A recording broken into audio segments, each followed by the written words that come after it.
우리가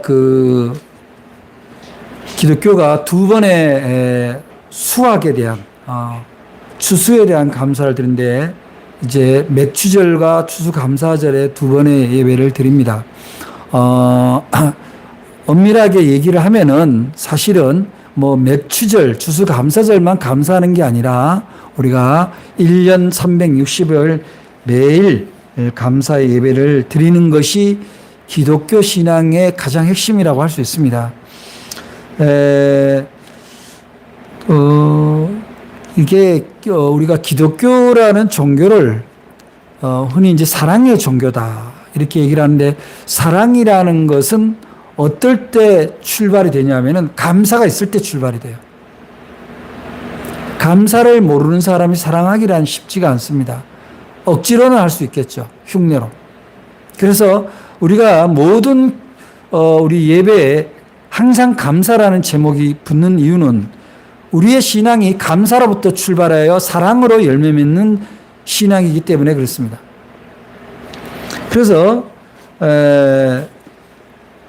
데살로니가전서 5장 18절에 보면은 범사에 감사해라. 이는 그리스도 예수 안에서 너희를 향하신 하나님의 뜻이다. 이렇게 내는 거예요. 그러니까 뭐 내가 감사하고 싶으면 감사하고 내가 감동이 안 되면 감사 안 하고 이런 나의 선택의 문제가 아니라 기본적으로 우리가 호흡하는 동안 사는 동안에는 모든 감사의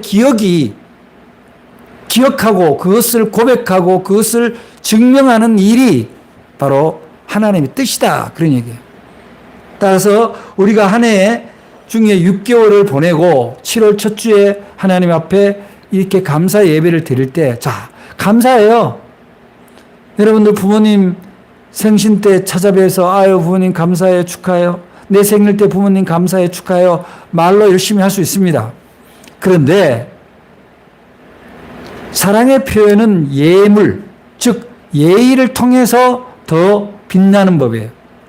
우리가 하나님 앞에 예물 드리는 게 무슨 하나님 앞에 예물 드리면 하나님이 그 돈을 가지고 무슨 뷔페집에 가서 음식을 사드세요. 아니면 당신이 좋아하는 장신물을 하시겠어요.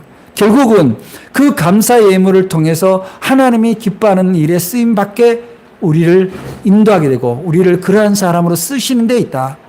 그래서 예물이라는 것에 대해서 과하게 부담스럽게 생각하거나 너무나 산술적인 계산을 하는 것은 감사의 정신으로 볼 때 타당하지 않다. 그래서 여러분들이 오늘 드리는 예물은 그 금액이 어떻게 되든지 간에 여러분의 감사의 크기로 비례한다고 보시면 됩니다. 그래서 대부분의 이 감사라는 말이 성경 안에서 여러 차례 나오는데 이 왜 여러 차례 나오겠어요? 여기 제가 앞서 말씀했다시피 감사란 말은 히브리어로 야다 이렇게 되어 있습니다. 야다라고 되어 있는데 이거는 감사란 말이 단순한 대명사나 이런 형용사나 이런 게 아니라 동사로 기록되어 있어요. 야다.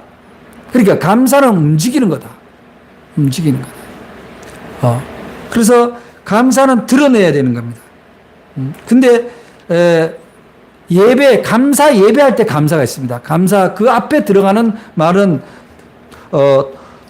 토테라고 얘기를 하는데 이 토테란 말은 그냥 명사형으로 끝나요. 감사를 드림 이렇게. 근데 이것도 역시 뭡니까? 완료형이에요. 자기가 감사 예의를 표하지 않는데 감사란 말 하는 것 자체가 안 맞다는 거죠. 그래서 교회는 대부분의 예배에 여러분 잘 아시다시피 감사라고 붙이잖아요.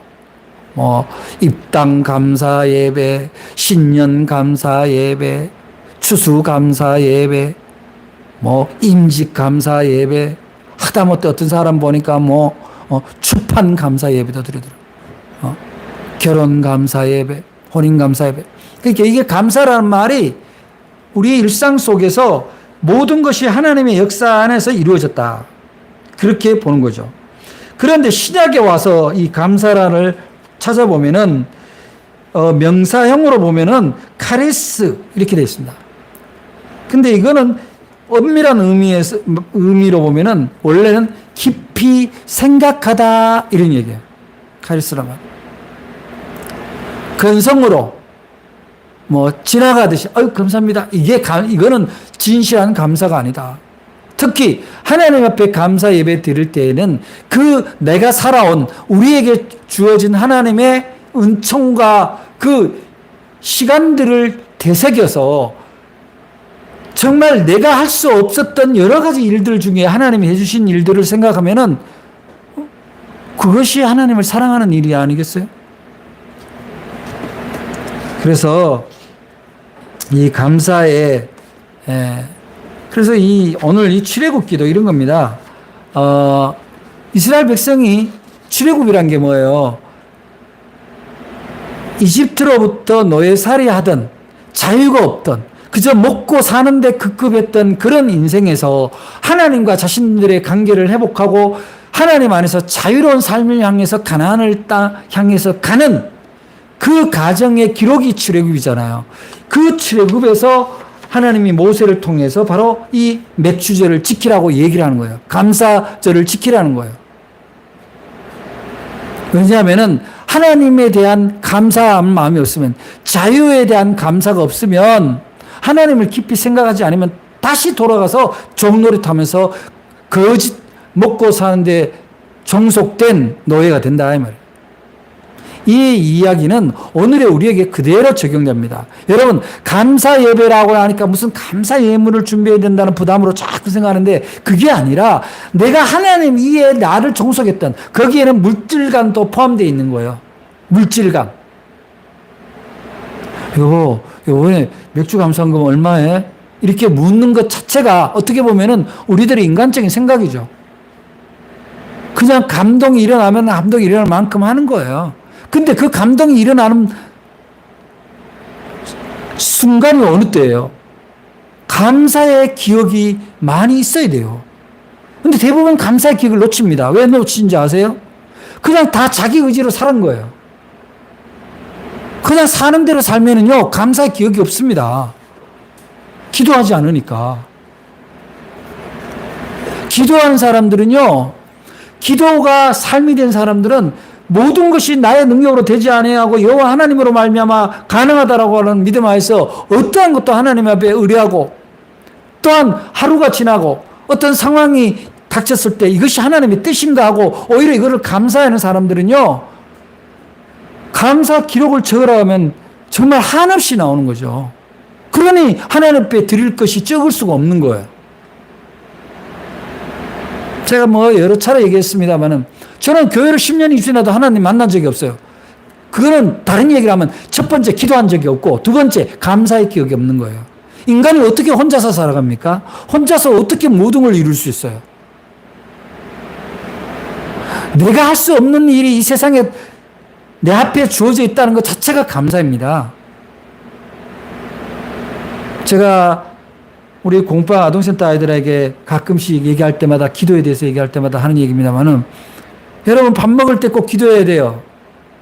여러분 밥상에 올라온 쌀 한 톨, 채소 한 장, 김 한 장, 생선 반 토막, 콩, 어느 것도 여러분이 키운 것도 없고, 여러분이 담근 것도 없고, 여러분이 씻어서, 여러분이 농사를 지은 게 없다 이 말이에요. 여러분이 바다에 가서 고기를 잡은 적도 없고, 그런데 여러분 밥상 앞에 와 있어요. 아유, 이거 돈 주면 다 사잖아요. 돈 줘도 못 살 때 있습니다. 여러분 배추 하나에 한 포기에 10,000원, 20,000원 할 때 돈 주고 삽니까? 세상의 섭리는요, 그렇게 이루어지는 거예요. 감사해야 됩니다. 작은 일에 감사하지 않는데 큰 일에 감사할 수가 없어요. 그래서 이 출애굽에 있어서 이 34절에는 뭐냐면 하나님께 감사 예배를 드리는 기원을 정하고 있습니다. 그래서 오늘 말씀에 우선 보면은 하나님을 믿는 백성이 지켜야 될 의무로서 1년에 3번 무교절, 맥주절, 수장절을 지키라 이렇게 되어 있어요. 무교절은 그야말로 6월절, 그리고 맥주절은 첫 수확이고 수장절은 가을 추수입니다. 그럼 지금 오늘날 우리 기독교로 보면 이런 거죠. 예수님 부활절, 십자가 달린 부활절을 우리는 무교절로 보는 거예요. 그분의 십자가에 달려서 돌아가심으로 말미암아 우리가 새로운 영혼으로, 새로운 인생으로, 새로운 생명으로 부활할 수 있었던 거예요.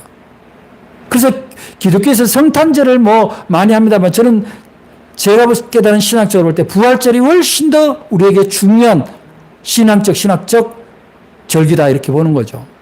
그 다음에 맥주감사절은 이런 겁니다. 인생을 한 해를 살아가면서 한 해의 중간에 전반에 농사를 지었던 것을 생각하면서 전반기에 농사 지었다는 게 무슨 얘기예요? 말하자면은 내가 새해 첫 출발을 했을 때 내가 하나님 앞에 다짐하고 어떻게 살아야겠다, 어떤 소망을 가지고 살아가야 겠다는 것을 한번 점검하는 시기이기도 합니다. 지금 여러분들 원래 반년이 딱 지났는데 여러분의 시간들을 한번 돌아보세요. 여러분이 새해 신년 예배 때 하나님 앞에 소망하고 여러분이 소원했던 것 중에 어떤 만큼 왔습니까? 점검은 하고 있습니까? 그 가운데 하나님이 여러분의 소망에 얼마만큼 응답해 주셨다고 믿으시는 거예요. 그렇다면은 여러분들이 지금 여러분들이 10가지 소원이 있었어요. 10가지 서원이 있었어요. 그 중에 내가 3가지, 2가지밖에 못했다. 하나님이 내한테 그 중에 2가지밖에 안 들어주셨다. 내 느낌이 그렇다 할지라도 들어주신 이는 하나님이신 거예요. 기다리게 하시는 이가 하나님이신 거예요. 어떻게 감사 안 할 수가 있어요? 여러분이 만약에 6개월 동안 아무것도 이룬 것도 없고 여러분의 소원이 하나도 실천된 것이 없다면 그것이 하나님의 탓입니까? 그러한 나의 현실적인 그런 상황이 현재 있다 할지라도 지금도 나를 기다리고 나에게 기회를 주시고자 하는 하나님께 감사하지 않으면 누구한테 감사합니까? 누구한테 기대를 겁니까? 사랑하는 여러분, 여러분의 인생이 사랑받는 존재, 여러분의 삶이 누군가에 의해서 쓰임받는 존재가 되고 싶다면은 하나님과 여러분 사이에 감사를 회복하시기를 바랍니다. 그것은 바로 기도로부터 출발한다는 사실입니다.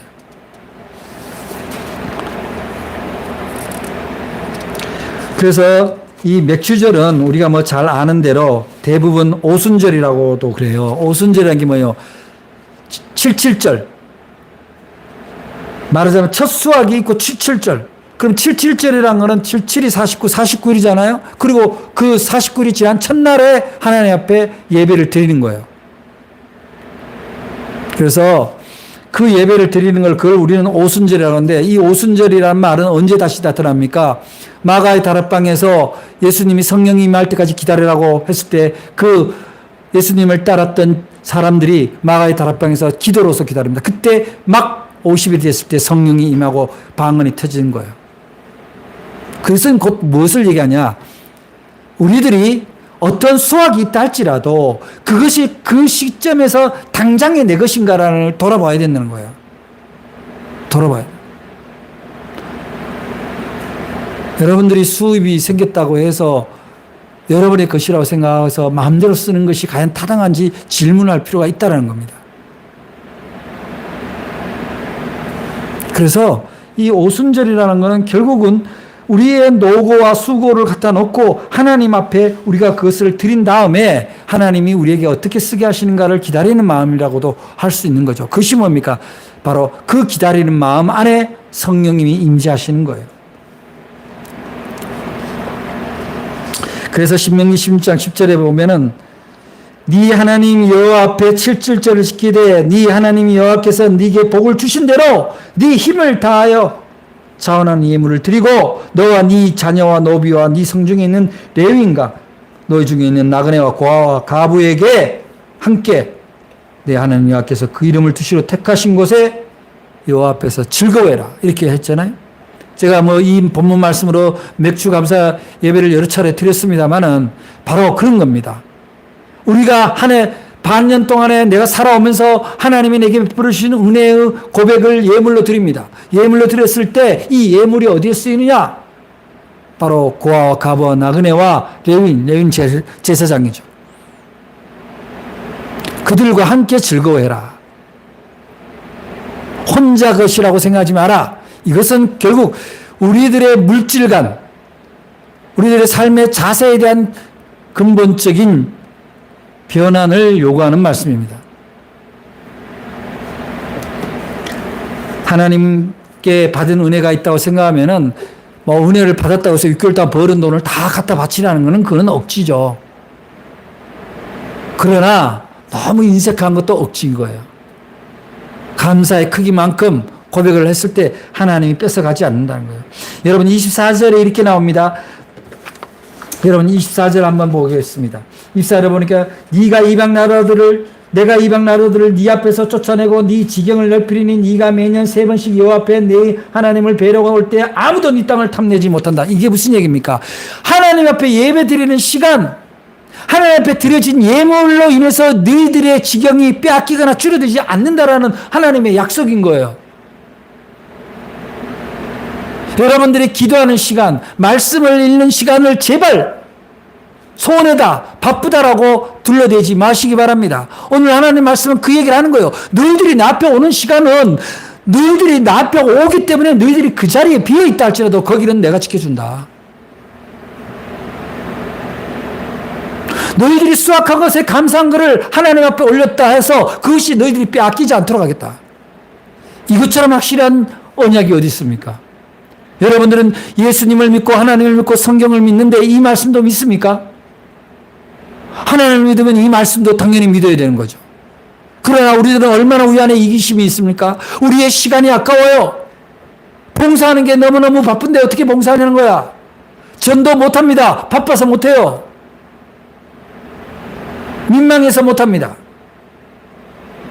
왜 그래요? 전도하다가 교회 다니는 사람은 흉볼까봐 창피해서 내 자존심에 상할까봐 못한다는 거 아닙니까? 그런데 성경은 어떻게 얘기하는 거예요? 그렇지 않다고 하나님이 우리에게 말씀하고 있는 거예요. 너희들이 하나도 빼앗기지 않을 거다. 나한테 오는 동안은, 나한테 예배를 드린 동안에 빼앗기는 게 없다 이 말이에요. 그런데도 우리는 어떻게 합니까? 무언가 잃을까봐 주일에도 일을 합니다. 오늘 가령 뭐 속회 공과로 모인다 한데 아유 너 오늘 바빠서 원주는 못 가요. 제가요 사업을 할 때 젊을 때죠. 처음에는 막 바빠서 뭐 주일에도 뭐 그냥 적당히 둘러내고 뭐 행사 가서 뭐 영업하고 이런 걸 했었어요. 근데 어느 땐가 이게 이래서 될 일인가 하고 주일날 토요일날 일하는 거를 접었어요. 아예 접었어요 제가. 직원들한테 똑같이.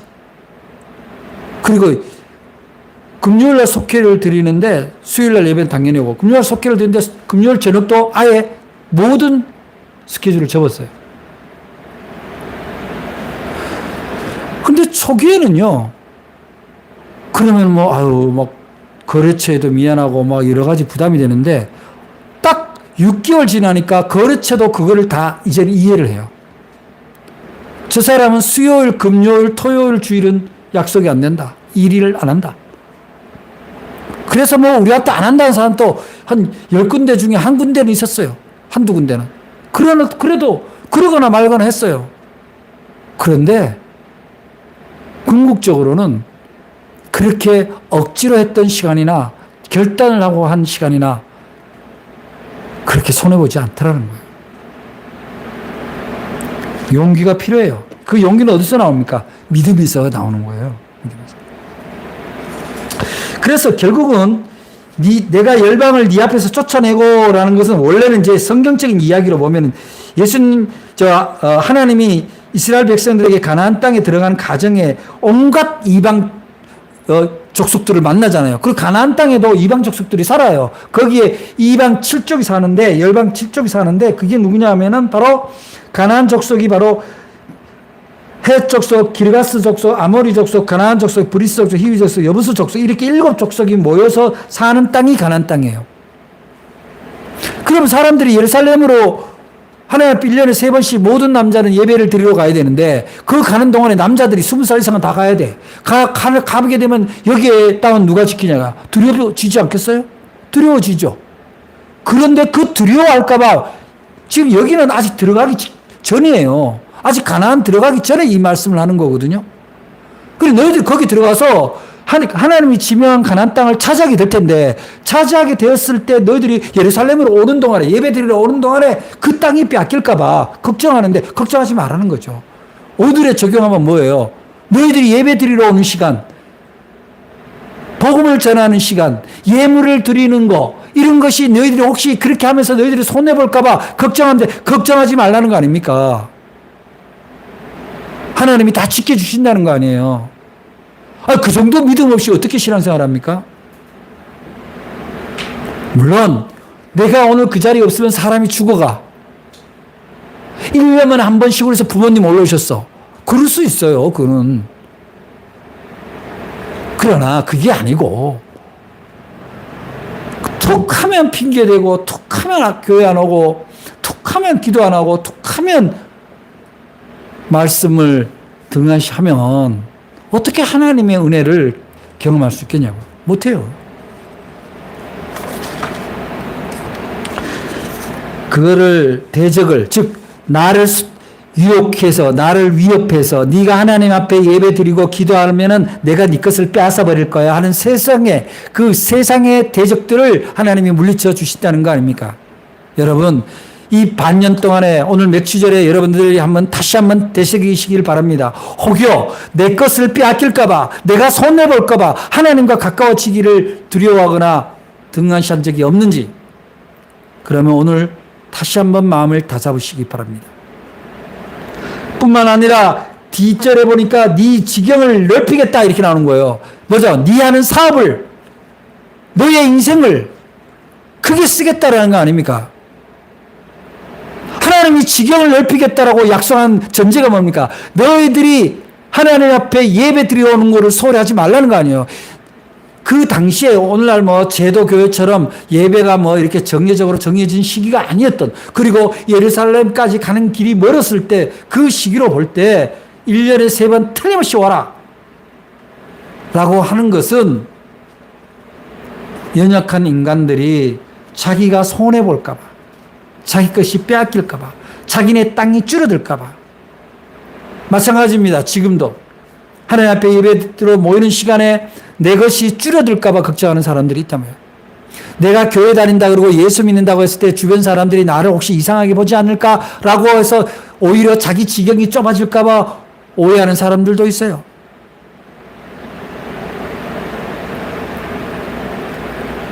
교회가, 기독교인들이 왜 욕먹습니까? 그런 사람들 때문에 욕먹은 거예요. 양다리 걸치고. 중심이 분명하게.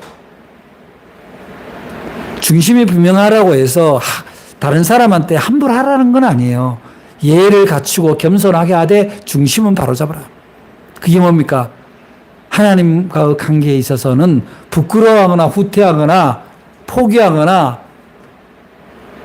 자신의 신앙을 감춰서는 안 된다는 겁니다.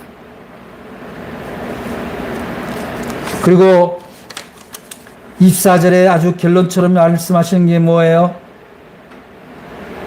아무도 네 땅을 탐내지 못한다 이 말이죠. 탐내지 못한다. 여러분들, 빼앗긴다는 것은 누군가가 탐내는 사람이 있기 때문에, 대상이 있기 때문에 빼앗기는 거잖아요. 근데 하나님 앞에 감사하는 사람, 하나님 앞에 감사의 예배를 드리는 사람은 그것을 빼앗기지 않는다라는 너무나 감사하고 은혜로운 그런 약속인 거예요. 아무리 돈을 많이 모으고 아무리 높아지면 뭐합니까? 하루아침에 무너집니다.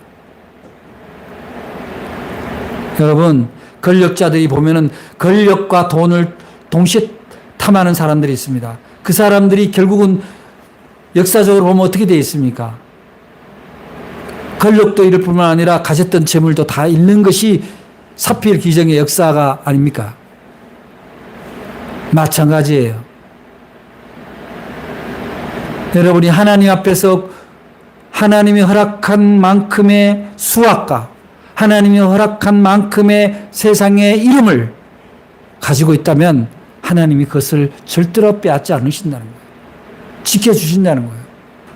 그러나 우리가 취하고 우리가 소중하게 여겨야 될 것은 물질도 아니고 명예도 아닙니다. 뭡니까? 우리의 인격이에요. 우리가 다른 사람한테 베푸는 덕입니다. 덕, 인덕. 그 덕이 내 인생의 성공의 크기라는 사실을 여러분이 깊이 명심하시기 바랍니다. 여러분이 갖고 있는 재산의 크기, 여러분이 세상에서 얻은 명예, 이것이 여러분이 가져야 될 것이 아니라 세상 사람들이 볼 때, 하나님이 볼 때 정말 덕망이 있는 사람, 그 인격이 성숙한 사람, 그것이 바로 하나님이 지켜주실 가장 소중한 것이다. 잠시 교회를 다닌다고 해서 잠시 예배 때문에 다른 사람한테 조금 서울았다고 해서 사람들이 여러분에게 손가락질하거나 이상하게 볼 수도 있을지도 몰라요. 그러나 궁극적으로 하나님은 그것이 그 사람들의 일부 사람들의 인식이 여러분의 삶에 소중한 것을 빼앗지 않도록 지켜주신다는 거예요. 그 지켜주시는 분이 바로 우리 안에 계시는 성령 하나님 아니십니까? 주님이 기뻐하시는 일을 할 때 마치 어떻게 보면 손해보는 것처럼 느낄 수 있어요. 주님이 좋아하는 일에 헌신하고 봉헌할 때 마치 손해보는 느낌이 드는 것처럼 보는 사람도 있습니다. 여러분들은 그렇게 하지 마시기 바랍니다. 믿음으로 행하고 믿음으로 드렸으면 하나님이 그 이상을 지켜주신다는 사실을 언제나 믿으시길 바랍니다. 인생을 나중에 돌아보면 정말 그것이 하나님이 우리에게 지키는 얼마나 소중한 약속인지 모르는 것을 반드시 깨닫게 됩니다. 보통 신앙에는 3가지 단계가 있다고 그래요. 첫째는 받는 단계, 둘째는 감사의 단계, 셋째는 드리는 단계입니다. 그 첫 번째 단계, 받는 단계는 신앙생활을 한 지 얼마 안 되는 초신자 때입니다. 이때는 대개 하나님께 기도하면 응답을 잘 받습니다. 은혜도 받고 구원도 받고 축복도 받습니다. 그래서 첫째 단계는 축복의 단계입니다. 왜냐? 하나님이 어린아이이기 때문에 달래고 주고 달라는 대로 줍니다. 그런데 그 상태가 계속되는 신자가 있다고 생각합시다. 교회를 다닌 지 10년, 20년이 되어도 여전히 달라고 저르고 여전히 앉아서 투덜거리고, 그 사람은 바로 아직도 아주 초보적인 받는 단계에 있는 사람입니다. 두 번째 단계는 뭡니까? 신앙이 조금 성숙해지는 단계예요. 그동안 하나님이 주신 축복에 대해서 감사할 수 있는 사람, 감사의 능력이 있다라는 것은 이 사람의 신앙이 더욱 성숙하고 향상되는 그 터닝 포인트가 된다는 사실이에요. 그래서 이 사람들은 뭐든지 감사하는 습관이 생깁니다. 이만큼 해주신 것도 감사, 건강 주신 것도 감사, 가족이 있는 것도 감사. 다른 사람한테 있는 건 나한테 그대로 있는 것이 어떻게 보면 당연하게 느껴질 수도 있지만 그렇지 못한 사람들을 볼 때 그것이 얼마나 감사한지 몰라요. 여러분 지금 건강 있죠? 감사하시기 바랍니다. 여러분 곁에 가족 있죠? 부모님 있죠? 감사하시기 바랍니다. 그 단계가 두 번째 단계인데, 그 단계에서 이제 조금씩 성장해 가면 바로 세 번째 헌신의 단계죠. 드리는 단계입니다. 말하자면 말로만 감사하는 게 아니라 몸과 마음과 온 힘을, 온 정성을 다해서 헌신하는 단계입니다. 그래서 감사가 있을 때마다 그 금액의 크기와 상관없이 감사 예물을 드리기도 하고, 하나님 앞에 드리는 11조 예물에 대해서도 두려워하지 않습니다. 뿐만 아니라 자신의 몸과 시간과 재능을 하나님 앞에 드리는 것에 대해서, 교회와 직장과 이웃에게 나누는 것에 대해서 두려움이 없습니다. 헌신이 몸에 배어있는 상태입니다. 그래서 이것이 바로 하나님이 예수님을 통해서 보여준 신앙이, 믿음이 예수님의 단계에 이르는 거예요. 감사는 마치 수증기도 같습니다. 뜨거운 태양이 비추면 물은 수증기가 되어 위로 올라갑니다. 그러면 그것이 모여서 구름이 되고, 구름이 모이면 큰 물이 되어서 하늘에서 비가 내리게 됩니다. 감사로 하나님께 영광을 올려드리는 사람에게는 축복의 소나기가 내리지만, 감사의 기도나 감사의 헌신의 삶을 올려드리지 못할 때는 축복의 비를 기도할 수가 없는 거죠. 그래서 잠언 3장 9절로부터 10절에는 네 재물과 네 소산물의 처음 익은 열매로 여호와께 공경하라. 그리하면 네 창고가 가득히 차고 네 집틀에 새 포도주가 넘치리라. 사랑하는 여러분, 감사를 통해서 여러분 삶 가운데서 더 큰 축복의 소나기가 내리게 되기를 축복합니다. 이제 남은 반년을 어떻게 살겠습니까? 여전히 무심하고 관심 없는 신앙인으로 사시겠습니까? 여전히 이루어주지 못한 것에 대해서 불만하며 불평하며 사시겠습니까? 여전히 자기 잘된 것에 대해서 이루어지지 못하면 남 잘된 것에 대해서 비난하고 시기하고 그렇게 살아갈 거예요? 언제까지 우리가 비난하고 비관적인 사고로 살아갈 그런 자세를 가져야 되나요? 오늘 이 맥주 감사 예배를 통해서 여러분들은 감사의 기억을 반드시 회복하시기를 바랍니다. 그리고 그 감사를 통해서 감사의 단계에서 헌신의 단계로 여러분의 삶이 업그레이드 됐을 때 하늘의 축복이 여러분에게 소나비처럼 내릴 줄로 믿으시기를 바랍니다. 특별히 오늘 맥주절을 감사해서 진심으로 하나님께 예물을 드린 여러분들에게 여러분의 개인과 여러분의 직장과 여러분의 삶 가운데 하나님의 놀라운 축복이 임하게 되기를 진심으로 축복합니다. 결단코 헛된 예물이 되지 않을 것을 믿으시기